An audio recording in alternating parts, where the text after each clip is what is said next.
Analysis from our first guest this hour. Royce Mendes is a managing director and head of macro strategy at Desjardins. Royce, good to see you. Good to see you. I don't know. What do you make of all this? Where should the attention be ultimately when you're trying to figure out where the economy goes from here? I think there's conflicting signals right now. I mean, in the U.S., the retail sales data was probably weather impacted. You said it, it's coming off a strong December holiday shopping season, and seasonal adjustments have been really wacky post-COVID. So it's tough to interpret where the economy is. I think it's the same story in Canada. We got some GDP readings that were stronger than expected. Job growth continued into January. But at the same time, we're still seeing inflation stickier than we would like. At this point, I think, it's anyone's guess where inflation heads in the next month or two. But generally speaking, the downtrend is still, I believe, in place.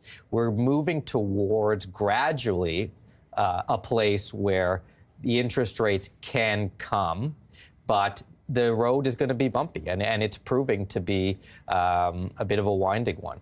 And, how does one assess interest rates at their current level when it comes to the impact on the economy? Because the general theory is that maintaining them at a higher level is going to help us get to that finish line on inflation. To your point, we're not quite sure when we get there.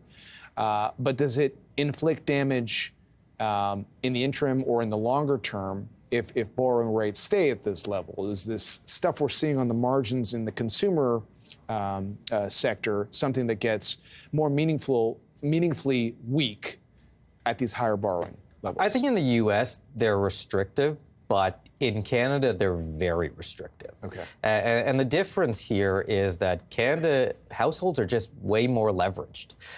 We see it in the household debt to disposable income ratio, which is about 185% here in Canada, double what it is in the U.S. And so every interest rate hike that was conducted here is that much more powerful, probably 50 to 100% more powerful here in Canada than it is in the U.S. You're seeing it in the data, but the problem is that the explosive population growth has papered over some of that weakness. The question is this year, if policymakers are trying to slow population growth because of the affordability issues, what happens to the economy? Because we won't have that extra cushion of economic momentum coming from just more people being added into the country. And I think we'll really see the types of wounds that have been inflicted by these rate hikes. And that's what becomes a real problem in Canada if inflation has not come down as much as the Bank of Canada might like.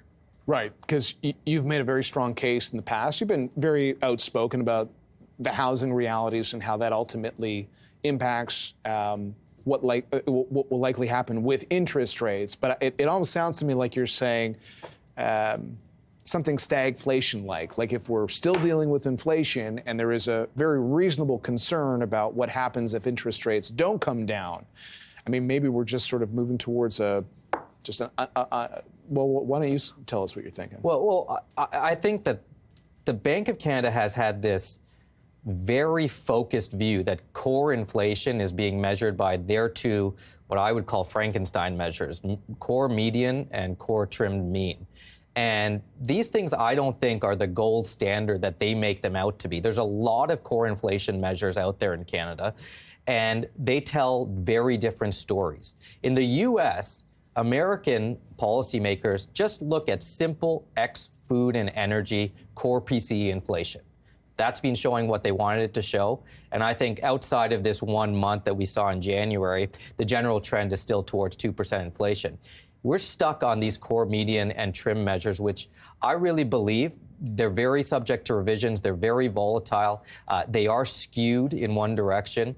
I believe that if we looked at more wholesome view of core inflation, the bank would see that, inflation is not as sticky as at high levels as they believe. So I was careful in the words I chose. It's really the Bank of Canada's view that inflation hasn't made as much progress as they'd like. I think they need to be forward-looking, look at how weak the economy is, and say, we trust in the process in which when the economy is weak, that will drag down inflation. I know they're worried after coming out of this high inflationary episode, but they can't only have singular focus on these two measures of inflation, which suggest that core inflation is at 3.5% to 4%. Look at other ones. They suggest that if you exclude shelter, inflation's at about 2% or 2.5%.